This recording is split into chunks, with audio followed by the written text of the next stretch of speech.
Hebreus 11, verso 1.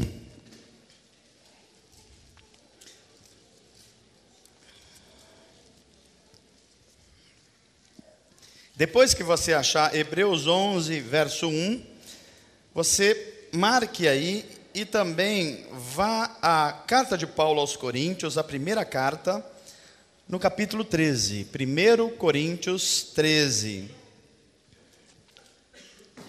Estou só repetindo para você se organizar. Hebreus 11, nós vamos ler o verso 1, depois pular para o 29. E depois vamos ler 1 Coríntios 13 e verso 13. Queria que todos vocês estivessem a par. Eu estou numa campanha aqui, para que a gente use a nossa Bíblia. A nossa orquestra inteira, nossos músicos, nossos jovens estão lá na galeria, para que você saiba utilizar a sua Bíblia e tenha ela no seu coração e na sua mão também. Às vezes a gente fala assim: não, pastor, eu não estou com a Bíblia aqui, mas está no coração. Está mesmo? Minha experiência pastoral é que se ela não anda na sua mão, dificilmente ela vai estar no seu coração também, né? Então é bom que ela esteja no seu celular, no seu coração, na sua mão. Deixa a Bíblia invadir a sua vida em todos os aspectos, porque ela é a palavra de vida, né? Vamos lá, Hebreus 11, verso 1, depois a gente já pula para o 29. Diz assim a palavra de Deus: ora, a fé é a certeza daquilo que esperamos e a prova das coisas que não vemos. Vamos repetir juntamente, todos lendo esse verso? Ora,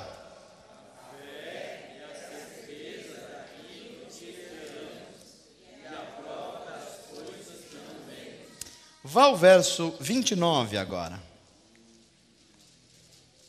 que diz assim: pela fé, o povo atravessou o mar vermelho como em terra seca, mas quando os egípcios tentaram fazê-lo, morreram afogados.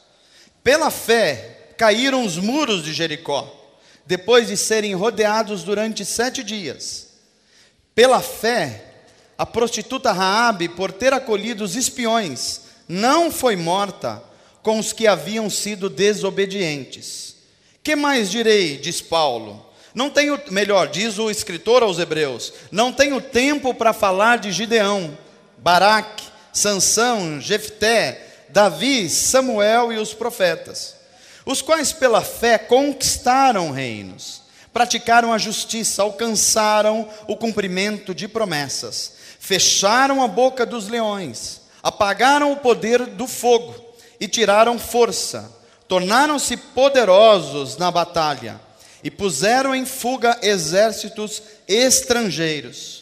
Houve mulheres que pela ressurreição tiveram de volta os seus mortos. Uns foram torturados e recusaram ser libertados para poderem alcançar uma ressurreição superior. Outros enfrentaram zombaria e açoites.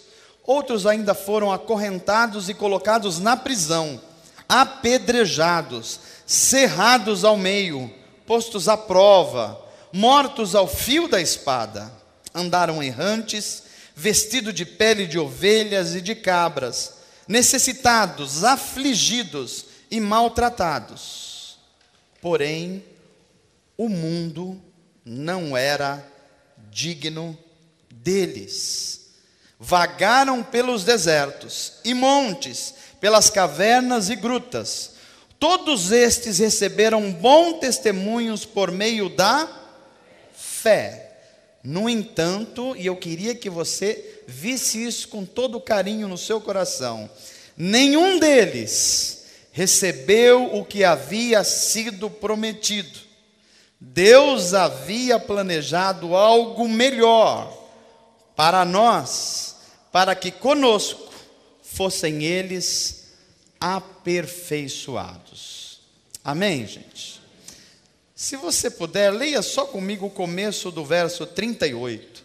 Só o início do verso 38. Que diz assim: O mundo... Você pode repetir?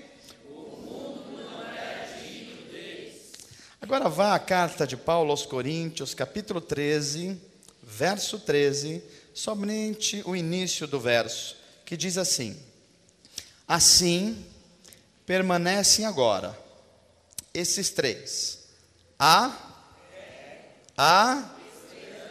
e o...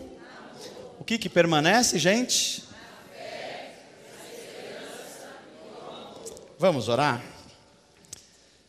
Pai amado, te agradecemos pela tua palavra.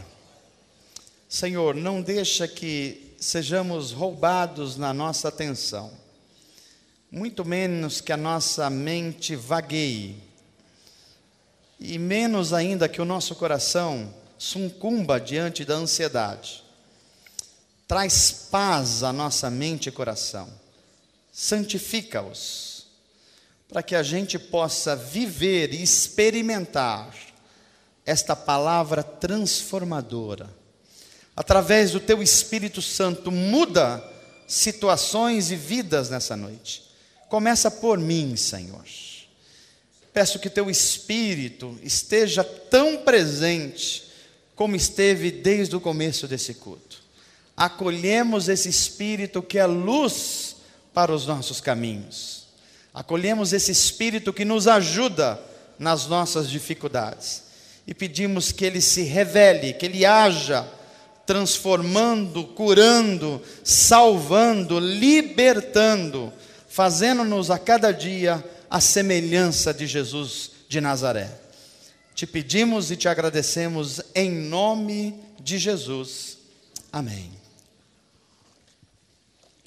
Muito bem, amados, nós lemos 2 textos bíblicos que nos falam a respeito de fé. O primeiro deles que lemos, um dos textos mais clássicos da Bíblia, Hebreus, no seu capítulo 11, ele dá uma lista de nomes de gente que sofreram bem pouquinho, não foi, gente? Vocês entenderam o que leram? Tinha gente ali que porque fez chuva não foi mais servir a Deus, não foi isso? Gente, porque deu uma dorzinha de cabeça lá no momento qualquer, falou, não vou servir a Deus. É isso que a lista está dizendo aí? Não mesmo.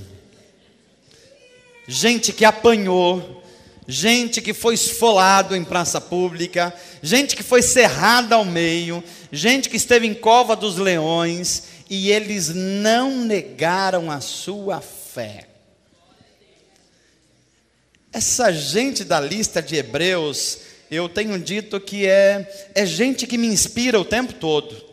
Quando eu tenho alguma dificuldade, algum problema, alguma chateação, alguma tristeza que entrar no meu coração, eu olho para esses caras aqui e falo, peraí, isso aí não é nada a respeito do que essa gente viveu e passou, e eles não negaram ao Senhor. E aí a minha frouxidão vai embora, gente. Porque a gente de vez em quando é frouxo, é ou não é? Não é? Qualquer coisa está vencendo a gente, superando a gente, tirando a gente da linha. E aí a gente olha essa lista aqui e fala, meu Deus do céu, eu sou um hamster, um ratinho perto dessa gente, né? São leões da fé, gente que inspira a gente de uma forma assim impressionante. E a gente lê esse texto em complemento com o que Paulo escreveu em 1 Coríntios 13, e Paulo vai dizer assim, se faltar tudo na sua vida, não deixe faltar 3 coisas. Que 3 coisas são essas? A fé, a esperança e o amor. Fé, esperança e amor. Nós começamos a série dessa mensagem domingo passado. E domingo passado nós falamos sobre esperança. Esperança, aquilo que nos mantém de pé, a esperança cristã. E nós falamos sobre esperança como uma dessas 3 coisas que mantém um ser humano de pé. Porque ausência de esperança gera desânimo. bem como a presença do desânimo, ela afasta tudo que seja esperança no nosso coração.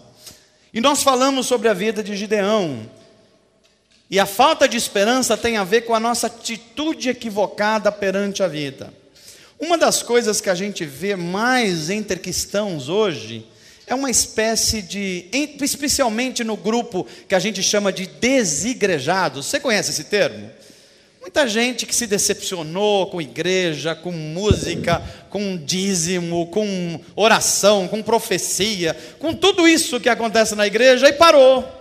E está desigrejado, está em casa. A gente ouve dessas pessoas que eles estão desanimados.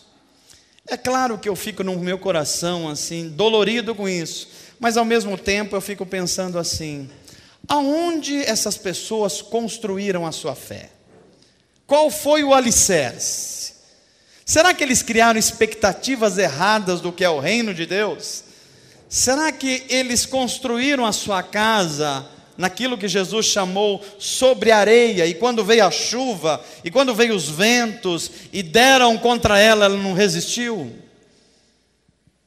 Porque a gente pode construir a nossa fé e a nossa vida em cima de alicerces absolutamente equivocados.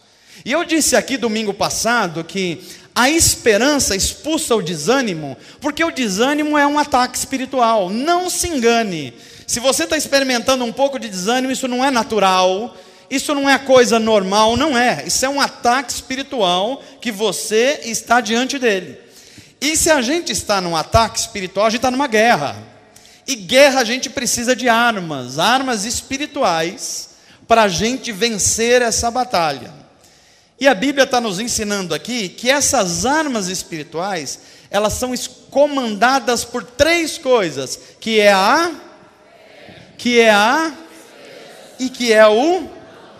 com fé, esperança e amor, você está habilitado a usar as armas espirituais nessa luta que a gente lida do bem contra o mal. E hoje, inclusive, está muito na moda a gente falar assim: essa pessoa é do bem, não é verdade? Eu ainda não encontrei alguém que diga assim: não, isso aí é do mal. Ou alguém que tenha coragem de falar assim: às vezes eu acho como se fosse do mal. A gente só encontra pessoas do bem hoje em dia. Esse termo está muito na moda. E aí a gente fica se perguntando: por que tem tanta maldade no mundo então? Se só tem gente de bem para tudo que é lado. A verdade é que a gente está numa guerra do bem contra o mal.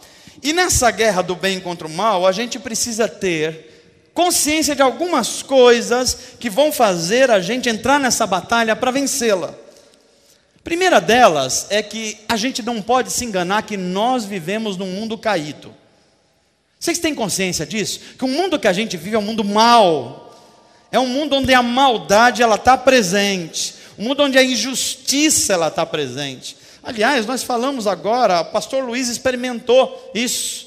A família dele. A maldade está presente nos seres humanos, nas organizações, nas injustiças que a gente vê. Então a Bíblia diz assim para a gente: você vive no mundo caído. Jesus vem e diz assim: no mundo vocês terão, mas tendes.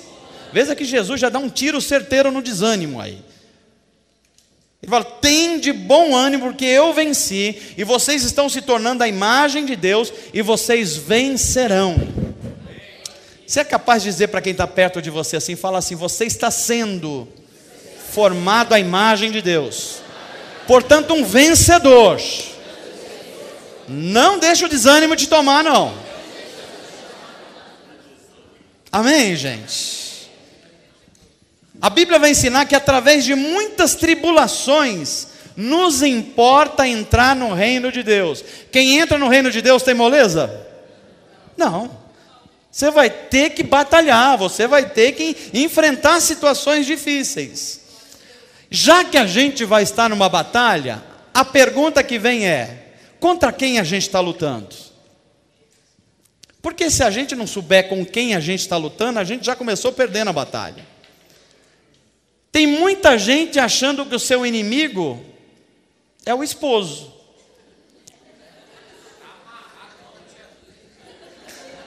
Tem esposa achando que o inimigo é a esposa. Pastor, só precisa ver o que acontece em casa. Tem hora que parece que não, é sua esposa mesmo que está lá. E a sua luta não é contra ela. Tem gente achando que é contra o patrão. Pastor, a hora que eu pegar aquele cara de jeito, ele vai ver. Deixa eu ser promovido que eu fazer assim, ó, no pescocinho, na cabeça. Não, sua luta não é contra o seu patrão. A sua luta também, espero, não é contra o seu pastor, por favor. A Bíblia diz que a nossa luta não é contra a carne, não é contra o que mais? O sangue, mas é contra principados e poderes espirituais. É a primeira consciência que a gente tem que ter. A nossa luta é uma luta espiritual. E se ela é uma luta espiritual, eu preciso saber contra quem eu estou lutando e me revestir da armadura de Deus. Essa é a consciência cristã para a gente se enchendo de esperança. E é por isso que nós falamos domingo passado que a esperança nos mantém em pé. É por isso que nós falamos que quando nós protegemos a nossa mente com o capacete da salvação, não é qualquer coisinha que entra na nossa mente e desanima a gente.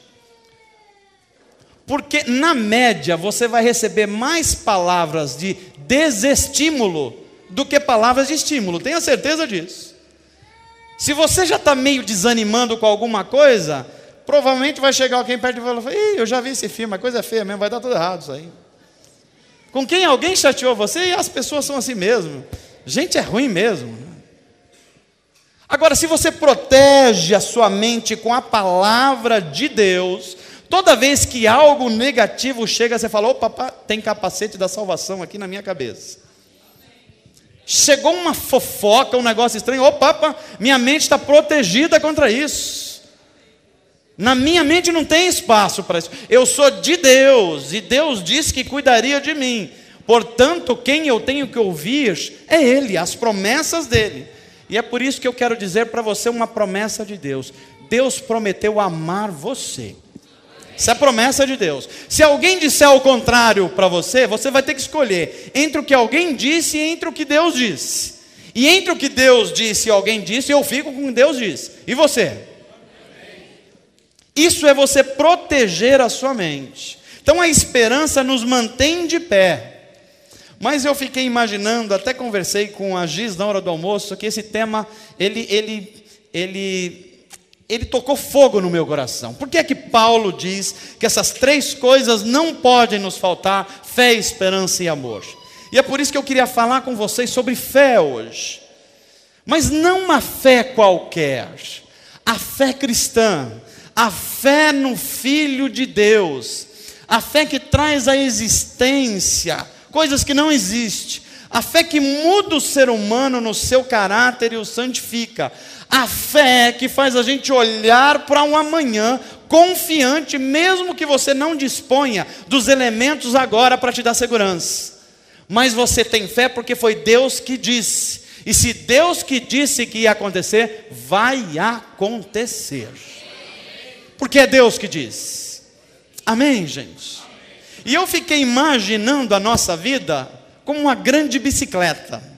Eu não sei se você já imaginou a sua vida como uma grande bicicleta, mas eu queria que você fizesse um exercício agora, uma bicicleta existencial.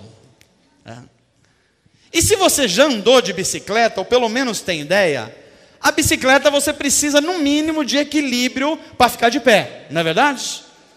Algum equilíbrio. Então, a Bíblia vai traduzir essa linguagem e vai chamar isso de esperança. É você proteger a sua mente com o capacete da salvação. Você sobe nas bicicletas, tenta se aprumar, alguém segura um pouquinho você, ou você põe o pé em algum lugar para se apoiar, você já está em equilíbrio em cima da bicicleta. Isso é esperança. Esperança que você vai andar de bicicleta. Mas se você ficar só na esperança e não der o passo adiante, você nunca vai andar de bicicleta. E é isso que é fé.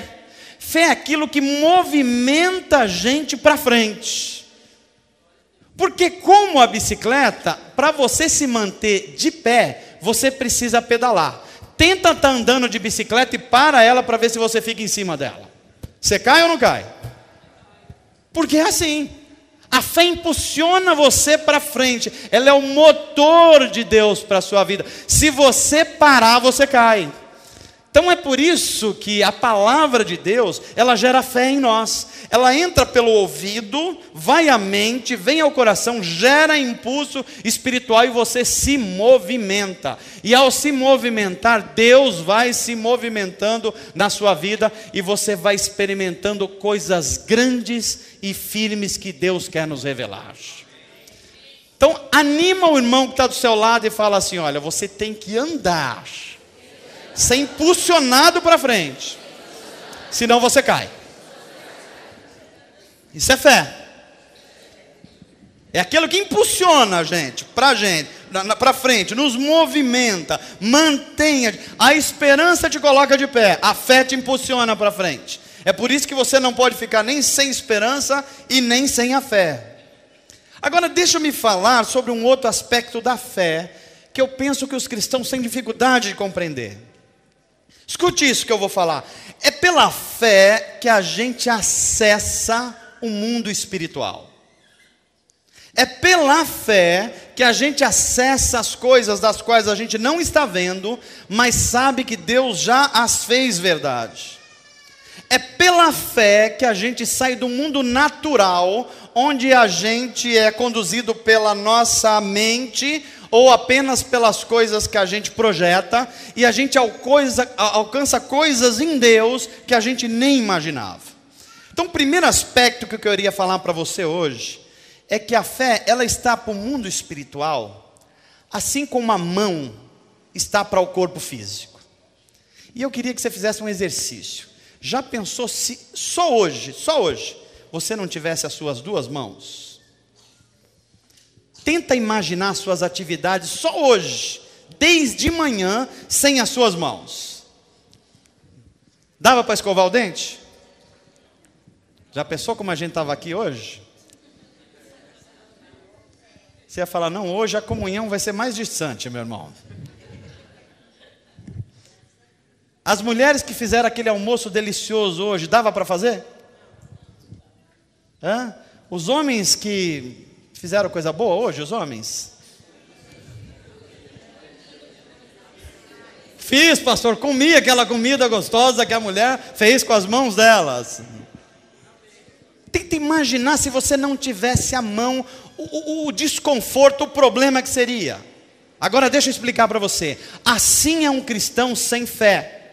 É como se uma pessoa que não tivesse a mão.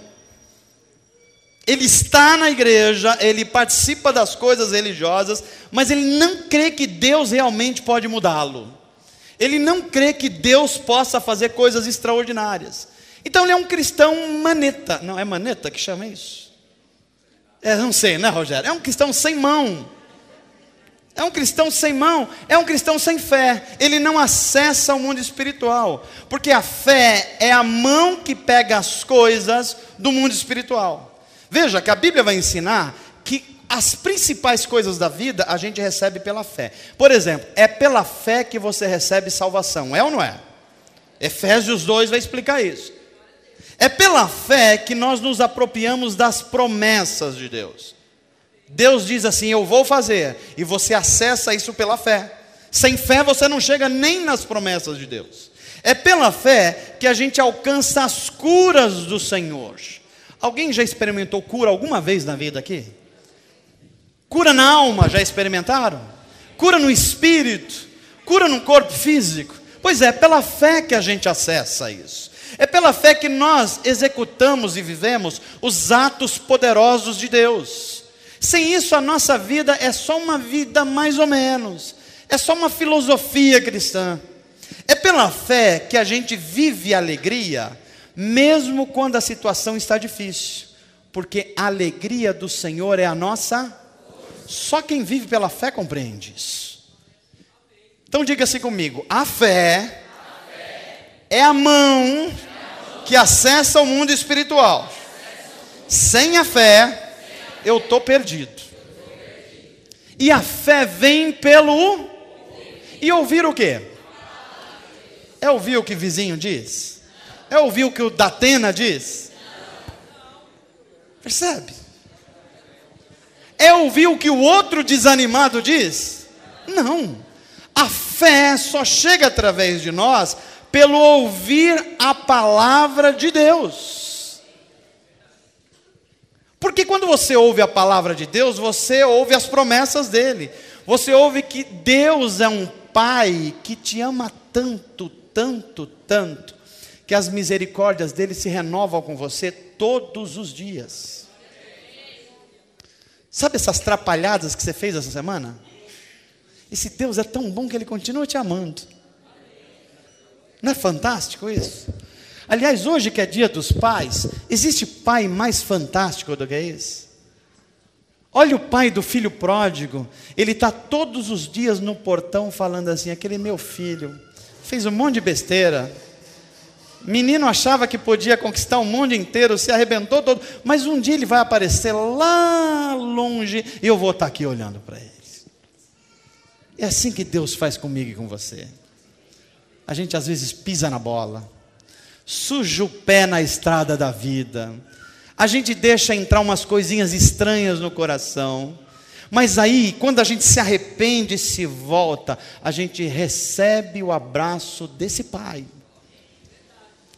Se andar por fé, crendo que Deus está cuidando da nossa vida, isso vem pela palavra de Deus. Se você não ouve a palavra de Deus, essa fé não é alimentada em você. Mas a Bíblia diz que além da palavra de Deus, a fé é alimentada pela oração. Veja como faz sentido o que a Bíblia diz. É por isso que ela vai dizer assim: orai só no domingo no culto das 6 na comunidade Atos, não é isso? Para você ficar forte. Quando é que você tem que orar? Percebe que a oração é que alimenta em nós a fé. Se você está orando, você está se fortalecendo. Se você não está orando, é uma certeza, você está fraquejando. Você está reclamando, você está murmurando, você está querendo tomar decisões passando na frente de Deus. Se você não está orando, você está fazendo esse mundo de outras coisas. Diga assim comigo: Senhor, eu quero me alimentar a minha fé com a tua palavra e com a oração. Amém, gente? Mas talvez não ficaria claro para você se eu não também dissesse para você o que não é fé. Por exemplo, o que não é fé? Fé não é credulidade. Fé não é apenas você acreditar em algumas coisas imaginárias. Tem gente que acredita em tudo, meu irmão. Acredita em Deus, mas acredita no Saci Pererê também. Acredita. Aí o outro vem e conta uma história do ET de Varginha. Até a presidente parece que acredita no ET de Varginha. Tem gente que você fala: você acredita em Deus? Acredito. E acredita no Expedito? Acredito também. E no Saci Pereira? Também acredito. Então fé não é isso. Fé não tem a ver com você acreditar nas coisas. Fé também não tem a ver com crença. Ah, pastor, eu fiz a escola dominical muito tempo atrás, pastor. Fiz o estágio 1, 2 e 3 sobre fé, então eu já sei. Não, não é isso, meu irmão. Crença é algo que você aprende intelectualmente. Você vai aprendendo sobre alguma coisa. Mas isso não é a fé, pelo menos não é a fé transformadora e salvadora que a Bíblia está ensinando para a gente. E o que é fé então, pastor? Fé não é tanto alguma coisa que você vê ou algum conceito. Fé é uma atitude de confiar em Deus independente das circunstâncias. Amém, gente? Fala assim comigo: Senhor, me ensina o que é isso. Como Pedro aprendeu, que é confiar em Ti, independente das circunstâncias. Olha Pedro. Pedro está num barco, numa noite, numa tempestade, e ele está achando que o negócio vai afundar, ele está desesperado, e aí ele vê alguém de longe, ele imagina, pode ser Jesus, mas pode ser um fantasma. A gente às vezes é assim, a gente está vendo fantasma no lugar de Jesus, e Jesus no lugar de fantasma. Pedro olha para aquilo e fala: é ou não é? Os outros discípulos falam: eu acho que é fantasma. Ele falou, não, eu acho que é Jesus. E esse Pedro bota o pé para fora do barco à noite, o mar revolto, e ele fala assim, eu vou caminhar em direção a Jesus. E aí a gente olha para esse homem, fica encantado com ele, mas quando ele começa a afundar, a gente fala, esse Pedro é um fracote. Esse cara não tinha fé, coisa nenhuma, e começou a afundar. E a gente não percebe que aqui na vida de Pedro, e nessa experiência, Deus está nos ensinando o que é uma fé genuína. Porque a fé de Pedro era uma fé de qualidade. Olha só, ele identificou que era Jesus que estava lá. Era uma fé intensa, porque vamos aqui combinar. Provavelmente eu e você não colocaria o pé lá para fora do barco. É verdade ou não é? No alto mar, à noite, numa tempestade, você faria isso que Pedro fez? Duvida eu dó. Então a fé desse cara era intensa também. E por que que Jesus chama a fé dele de uma pequena fé? Aí a gente aprende uma coisa impressionante. Que para a fé cristã, ou para a Bíblia, a fé que é grande é a fé que persevera. É a fé que não desiste. É a fé que não para no meio do caminho. É a fé que não é porque uma coisa não deu certo nos seus negócios, mesmo que você tenha a promessa de Deus, você já está falando em desistir e parar. Não, isso não é fé perseverante. A menos que você não crê que foi Deus que disse. Porque se foi Deus que disse, persevere, porque vai acontecer. Essa fé que faltou a Pedro, ele teve uma fé corajosa, uma fé de qualidade, ele pôs o pé para fora do barco, mas quando ele começa a andar, o que acontece? Ele tira os olhos e começa a olhar aonde? No vento, na onda, no mar, no tubarão. Ele fala, será que tem tubarão branco aqui? Não é assim que a gente faz? Deus prometeu algo para a gente está andando. Deus, vou para cima. O Senhor disse que ia acontecer, então vai. Mas daqui a pouco aí tem um problema, tem uma chateação, alguma coisa a gente perde, alguma coisa a gente não alcança, e a gente começa a olhar para a onda, para o mar, para o vento, e tira o olho de Deus. Aí a nossa fé deixa de perseverar. Diga assim comigo, Senhor Jesus, eu estou aprendendo isso hoje. A fé de verdade é a fé que persevera. Amém, gente? Pastor, a minha fé é pequenininha. Sei lá, eu não tenho grandes experiências não, mas eu nunca vou abandonar Jesus. Essa fé é de verdade. Eu não sei o que Deus vai fazer, mas o que Deus vai fazer é bom, por isso eu creio nele, eu estou perseverando. Essa fé é de verdade. Pastor, eu perdi uma oportunidade impressionante, perdi uma coisa que para mim era central, mas Deus disse que a cuidar de mim, eu vou confiar nele. Essa fé é perseverante. Pastor, o médico disse que não tem mais chances e nem possibilidades, mas Deus disse que ainda faria coisas na minha vida, então eu vou crer no que Deus disse. Essa fé é perseverante.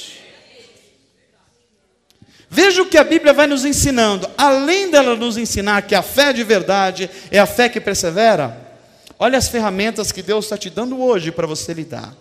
É a fé que nos protege do medo que nos paralisa. Você sabe por que Deus não faz mais coisas através de nós? Porque a gente é medroso. Vou repetir isso aqui para você. Eu estou falando a gente, eu estou falando eu e você. Deus não faz mais a respeito de nós e conosco porque a gente é medroso. Porque a gente se paralisa no primeiro sinal que as coisas não estão andando exatamente como a gente imaginou. Porque deixa eu dizer uma coisa para você. O oposto da fé não é a dúvida. Dúvida eu tenho, dúvida você tem, e a gente vai continuar tendo a respeito de um monte de coisa. O oposto da fé é o medo. Quem está com medo está sem fé. Quem está em fé está jogando fora todo medo. Amém, gente? Diga assim comigo, Senhor, põe isso no meu coração. Que o oposto da fé não é a dúvida.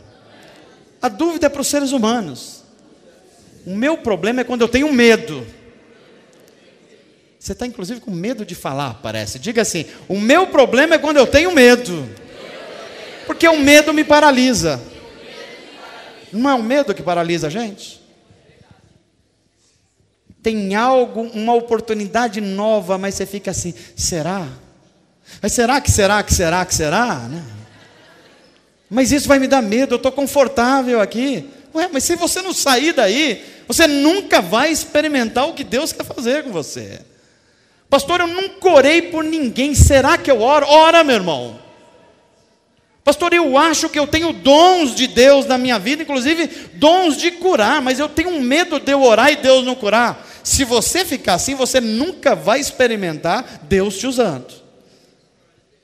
Se você crê que tem um dom, o Espírito de Deus falou no seu coração, comece a fazer. Comece a ajudar. Comece a orar por alguém. Pastor, eu acho que eu poderia ensinar, talvez lá na minha empresa ou no escritório, depois do expediente, um grupo pequeno. Mas pastor, eu não sou teólogo. Quem disse que a Bíblia mandou você ser teólogo para alguma coisa?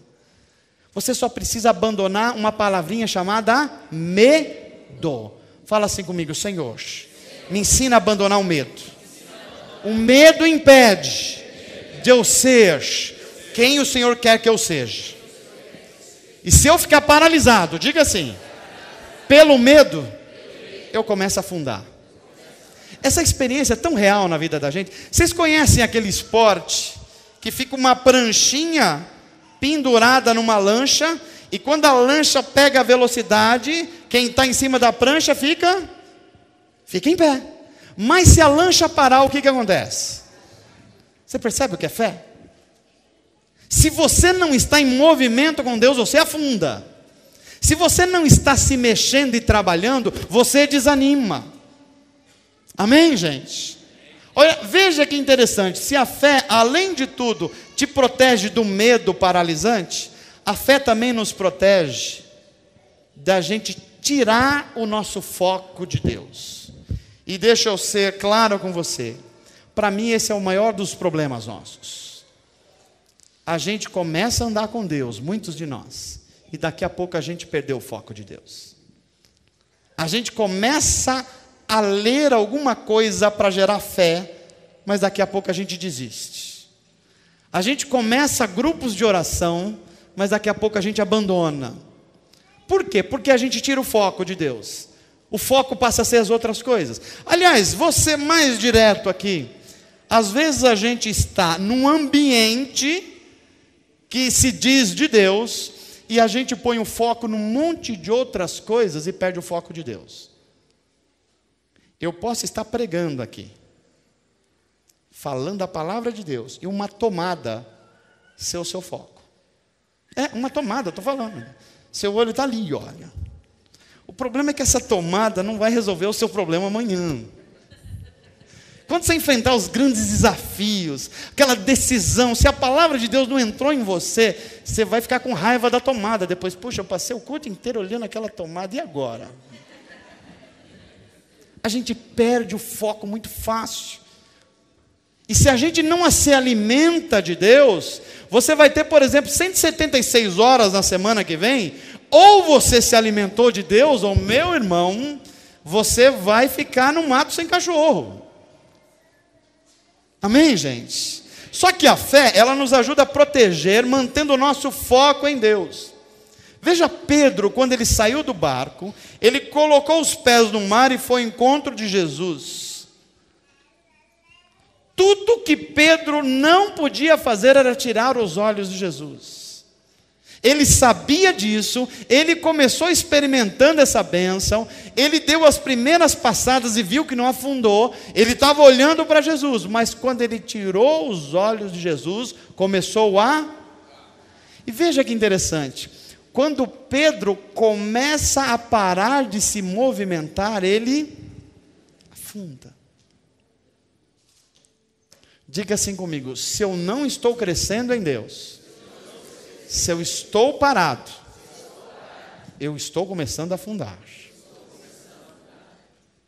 Desesperança, desânimo, não compreende a palavra de Deus, não compreende as promessas de Deus, porque você parou de movimentar-se em Deus. Aí você fica, quando uma pessoa está começando a parar de se movimentar em Deus, em fé, ela fala assim: pastor, eu vou dar um tempinho para resolver algumas coisas, depois eu volto. Vai afundar ou não vai? É uma certeza. Parou de movimentar-se em Deus, é isso que vai acontecer. Veja, a fé de Pedro era considerada pequena, simplesmente porque ela não perdurou. Simplesmente porque ela não continuou olhando em Jesus. Quando é que a nossa fé se torna grande o suficiente? Quando a gente deixa de crer nas outras coisas que chamam a nossa atenção e a gente foca no que Jesus disse. O que ele disse? Aí que vem o problema da fé. Se você não alimentou o seu coração com o que Jesus disse, você nem sabe o que ele disse. E se não sabe o que ele disse, você não tem as ferramentas espirituais para agir. Não é verdade? Por exemplo, nós temos hoje um ambiente cristão que eu diria que os cristãos sabem menos a Bíblia do que um islâmico conhece o Alcorão, do que um budista conhece os 8 caminhos, do que as teorias e filosofias dizem, né? Quer ver? Eu vou fazer uma perguntinha para você. Quantas promessas tem na Bíblia?